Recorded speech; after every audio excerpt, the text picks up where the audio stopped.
हरे कृष्णा जय श्री हरि ए you M नमः। शिवाय प्रिय भक्तजनों, आज बृहस्पतिवार के दिन आप बृहस्पति देव की बड़ी ही दुर्लभ कथा सुनेंगे। इस कथा को सुनने से भक्तों की सभी मनोकामनाएं भगवान बृहस्पति देव की कृपा से पूर्ण हो जाती हैं। तो आइए बड़ी ही श्रद्धा और प्रस्तुत चिन्हित मन से इस कथा को सुनते हैं। भारतवर्ष में एक प्रतापी और दानी राजा राज्य करता था। वह नित्य गरीबों और ब्राह्मणों की सहायता करता था। ये बात उसकी रानी को अच्छी नहीं लगती थी। वह न ही गरीबों को दान देती, न ही भगवान का पूजन करती थी और राजा को भी दान देने से मना किया करती थी। एक दिन राजा शिकार खेलने वन को गए हुए थे, तो रानी महल में अकेली थी। उसी समय बृहस्पति देव साधु वेश में राजा के महल में भिक्षा के लिए गए और भिक्षा मांगी।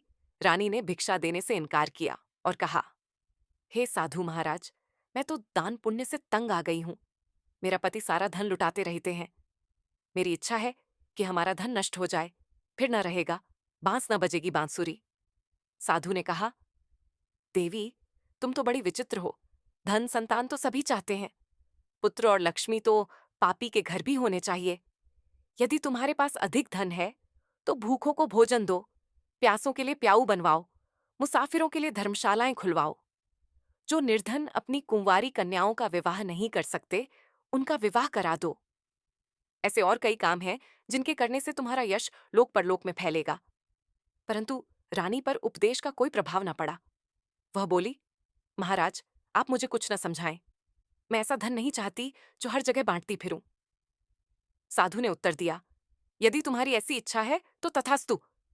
तुम ऐसा करना कि बृहस्पतिवार को घर लीपकर पीली मिट्टी से अपना सिर धोकर स्नान करना, भट्टी चढ़ाकर कपड़े धोना। ऐसा करने से आपका सारा धन नष्ट हो जाएगा। इतना कहकर वह साधु महाराज वहां से आलोप हो गए। साधु के अनुसार कहीं बातों को पूरा करते हुए रानी को केवल 3 बृहस्पतिवार ही बीते थे कि उसकी समस्त धन संपत्ति नष्ट हो गई। भोजन के लिए राजा का परिवार तरसने लगा। तब एक दिन राजा ने रानी से बोला कि हे रानी, तुम यहीं रहो, मैं दूसरे देश को जाता हूं, क्योंकि यहां पर सभी लोग मुझे जानते हैं, इसलिए मैं कोई छोटा कार्य नहीं कर सकता। ऐसा कहकर राजा प्रदेश चला गया। वहां वह जंगल से लकद्दी काट कर लाता और शहर में बेचता। इस तरह वह अपना जीवन व्यतीत करने लगा।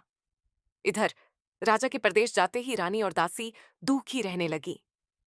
एक बार जब रानी और दासी को 7 दिन तक बिना भोजन के रहना पड़ा, तो रानी ने अपनी दासी से कहा, हे दासी, पास ही के नगर में मेरी बहन रहती है। वह बड़ी धनवान है। तू उसके पास जा और कुछ ले आ, ताकि थोड़ी बहुत गुजर बसर हो जाए। दासी रानी की बहन के पास गई। उस दिन गुरुवार था और रानी की बहन उस समय बृहस्पतिवार व्रत की कथा सुन रही थी। दासी ने रानी की बहन को अपनी रानी का संदेश दिया, लेकिन रानी की बड़ी बहन ने कोई उत्तर नहीं दिया। जब दासी को रानी की बहन से कोई उत्तर नहीं मिला, तो वह बहुत दुखी हुई और उसे क्रोध भी आया। दासी ने वापस आकर रानी को सारी बात बता दी। सुनकर रानी ने अपने भाग्य को कोसा। उधर रानी की बहन ने सोचा कि मेरी बहन की दासी आई थी, परंतु मैं उससे नहीं बोली, इससे वह बहुत दुखी हुई होगी।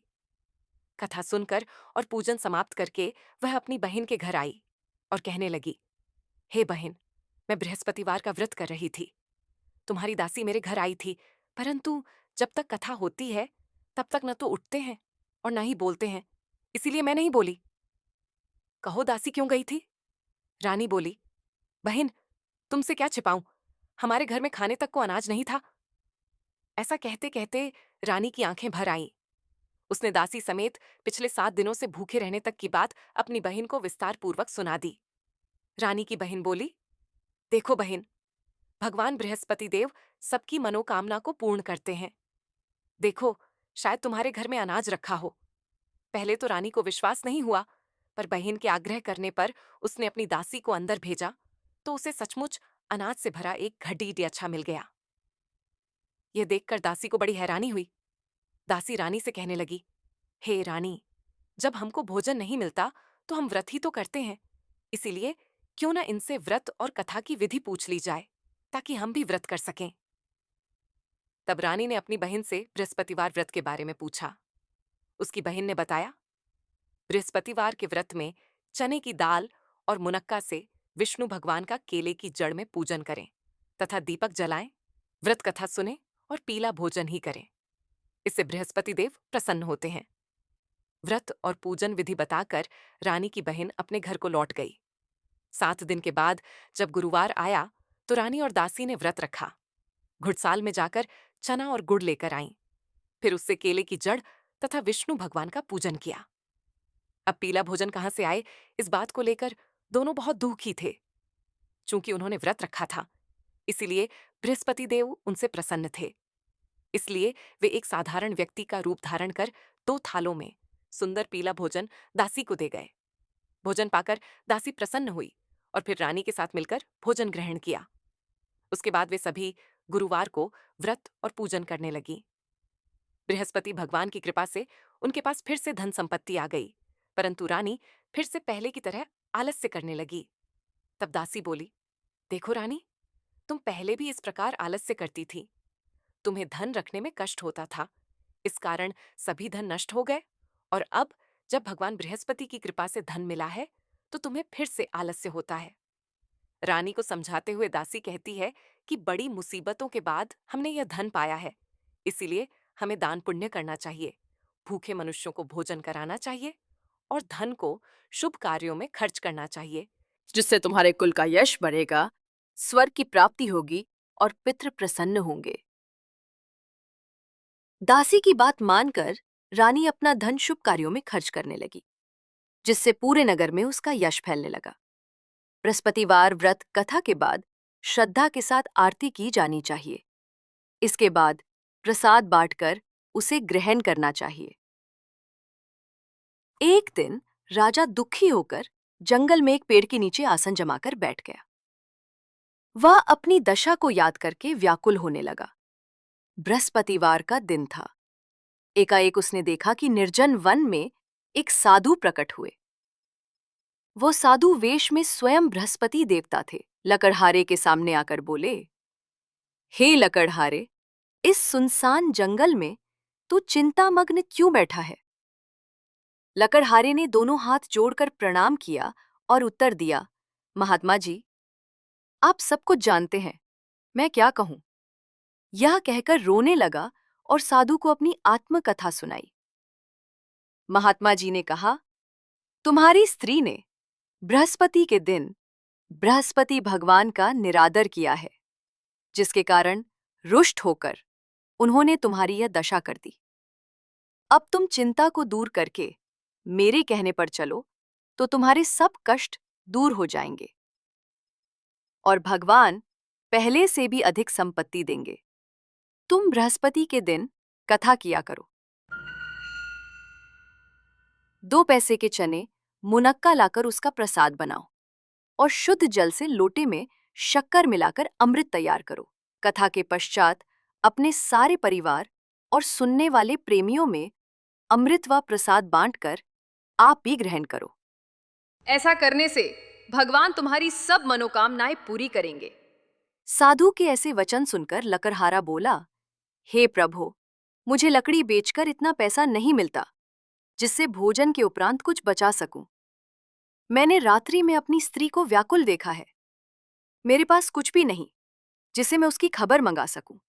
साधु ने कहा, हे लकड़हारे, तुम किसी बात की चिंता मत करो। बृहस्पति के दिन तुम रोजाना की तरह लकड़ियां लेकर शहर को जाओ। तुमको रोज से दुगना धन प्राप्त होगा, जिससे तुम भली भांति भोजन कर लोगे तथा बृहस्पति देव की पूजा का सामान भी आ जाएगा। इतना कहकर साधु अंतर ध्यान हो गए।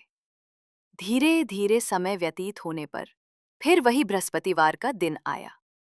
उसी समय तत्काल बृहस्पति देव साधु के रूप में प्रकट हुए और उसकी दशा को देखकर कहने लगे, अरे मूर्ख, तूने बृहस्पति देव की कथा नहीं करी, इस कारण तुझे दुख प्राप्त हुआ है। अब चिंता मत कर, बृहस्पतिवार के दिन कारागार के दरवाजे पर 4 पैसे पड़े मिलेंगे। उनसे तू बृहस्पति देव की पूजा करना, तेरे सभी कष्ट दूर हो जाएंगे। बृहस्पति के दिन उसे 4 पैसे मिले। लकड़हारे ने कथा कही। उसी रात्रि को बृहस्पति देव ने उस नगर के राजा को स्वप्न में कहा, हे राजा, तूने जिस आदमी को कारागार में बंद कर दिया है वो निर्दोष है, वो राजा है, उसे छोड़ देना। रानी का हार उसी खूंटी पर लटका है। अगर तू ऐसा नहीं करेगा तो मैं तेरे राज्य को नष्ट कर दूंगा। इस तरह रात्रि के स्वप्न को देखकर राजा प्रातःकाल उठा और खूंटी पर हार देखकर लकड़हारे को बुलाकर क्षमा मांगी तथा लकड़हारे को योग्य सुंदर वस्त्र आभूषण देकर विदा कर दिया। बृहस्पति देव की आज्ञानुसार लकड़हारा अपने नगर को चल दिया। राजा जब अपने नगर के निकट पहुंचा तो उसे बड़ा आश्चर्य हुआ। नगर में पहले से अधिक बाग, तालाब, कुएं तथा बहुत सी धर्मशाला, मंदिर आदि बन गई हैं। राजा ने पूछा, ये किसका बाग और धर्मशाला है? तब नगर के सब लोग कहने लगे, ये सब रानी और बांदी के हैं। तो राजा को आश्चर्य हुआ और गुस्सा भी आया। जब रानी ने ये खबर सुनी कि राजा आ रहे हैं तो उन्होंने बांदी से कहा कि हे दासी, देख, राजा हमको कितनी बुरी हालत में छोड़ गए थे। हमारी ऐसी हालत देखकर वो लौट ना जाएं, इसलिए तू दरवाजे पर खड़ी हो जा। आज्ञानुसार दासी दरवाजे पर खड़ी हो गई। राजा आए तो उन्हें अपने साथ लिवा लाई। तब राजा ने क्रोध करके अपनी रानी से पूछा कि ये धन तुम्हें कैसे प्राप्त हुआ है? तब उन्होंने कहा, हमें ये सब धन बृहस्पति देव के इस व्रत के प्रभाव से प्राप्त हुआ है। राजा ने निश्चय किया कि 7 रोज बाद तो सभी बृहस्पति देव का पूजन करते हैं, परंतु मैं प्रतिदिन दिन में 3 बार कहानी तथा रोज व्रत किया करूंगा। अब हर समय राजा के दुपट्टे में चने की दाल बंधी रहती तथा दिन में 3 बार कहानी कहता। एक रोज राजा ने जा अपनी बहन के घर पहुंचा। बहन ने भाई की खूब मेहमानी की। दूसरे रोज प्रातःकाल राजा जगा तो वो देखने लगा कि सब लोग भोजन कर रहे हैं। राजा ने अपनी बहन से कहा, ऐसा कोई मनुष्य है जिसने भोजन नहीं किया हो? मेरी बृहस्पतिवार की कथा सुन ले। बहन बोली, हे भैया, ये देश ऐसा ही है कि पहले यहाँ लोग भोजन करते हैं, बाद में अन्य काम करते हैं। अगर कोई पड़ोस में हो तो देखाऊं। वो ऐसा कहकर देखने चली गई, परंतु उसे कोई ऐसा व्यक्ति नहीं मिला जिसने भोजन ना किया हो। अतः वह एक कुम्हार के घर गई जिसका लड़का बीमार था। उसे मालूम हुआ कि उनके यहाँ 3 रोज से किसी ने भोजन नहीं किया है। रानी ने अपने भाई की कथा सुनने के लिए कुम्हार से कहा। वो तैयार हो गया। राजा ने जाकर बृहस्पतिवार की कथा कही, जिसको सुनकर उसका लड़का ठीक हो गया। अब तो राजा की प्रशंसा होने लगी। एक रोज राजा ने अपनी बहन से कहा कि हे बहन, हम अपने घर को जाएंगे, तुम भी तैयार हो जाओ। राजा की बहन ने अपनी सास से कहा। सास ने कहा, हाँ, चली जा, परंतु अपने लड़कों को मत ले जाना, क्योंकि तेरे भाई के कोई औलाद नहीं है। बहन ने अपने भैया से कहा, हे भैया, मैं तो चलूंगी, पर कोई बालक नहीं जाएगा। राजा बोला, जब कोई बालक नहीं चलेगा तब तुम ही क्या करोगी? बड़े दुखी मन से राजा अपने नगर को लौट आया। राजा ने अपनी रानी से कहा, हम निरावंशी हैं, हमारा मुंह देखने का धर्म नहीं है और कुछ भोजन आदि नहीं किया। रानी बोली, हे प्रभो, बृहस्पति देव ने हमें सब कुछ दिया है, वो हमें औलाद अवश्य देंगे। उसी रात को बृहस्पति देव ने राजा से स्वप्न में कहा, हे राजा, उठ, सभी सोच त्याग दे, तेरी रानी गर्भ से है। राजा की यह बात सुनकर बड़ी खुशी हुई। 9वें महीने में उसके गर्भ से एक सुंदर पुत्र पैदा हुआ। तब राजा बोला, हे रानी, स्त्री बिना भोजन के रह सकती है, पर बिना कहे नहीं रह सकती। जब मेरी बहन आवे तुम उससे कुछ कहना मत। रानी ने सुनकर हाँ कर दिया। जब राजा की बहन ने यह शुभ समाचार सुना तो वह बहुत खुश हुई तथा बधाई लेकर अपने भाई के यहाँ आई। तभी रानी ने कहा, घोड़ा चढ़कर तो नहीं आई, गधा चढ़ी आई। राजा की बहन बोली, भाभी, मैं इस प्रकार न कहती तो तुम्हें औलाद कैसे मिलती? बृहस्पति देव ऐसे ही हैं, जैसी जिसके मन में कामनाएं हैं सभी को पूर्ण करते हैं। जो सद्भावनापूर्वक बृहस्पतिवार का व्रत करता है एवं कथा पढ़ता है अथवा भगवान बृहस्पति देव उसकी सदैव रक्षा करते हैं। संसार में जो मनुष्य सद्भावना से भगवान जी का पूजन व्रत सच्चे हृदय से करते हैं तो उनकी सभी मनोकामनाएं पूर्ण करते हैं। जैसी सच्ची भावना से रानी और राजा ने उनकी कथा का गुणगान किया तो उनकी सभी इच्छाएं बृहस्पति देव जी ने पूर्ण की थीं। इसलिए पूर्ण कथा सुनने के बाद प्रसाद लेकर जाना चाहिए। हृदय से उसका मनन करते हुए जयकारा बोलना चाहिए। बोलो बृहस्पति देव की जय, भगवान विष्णु की जय।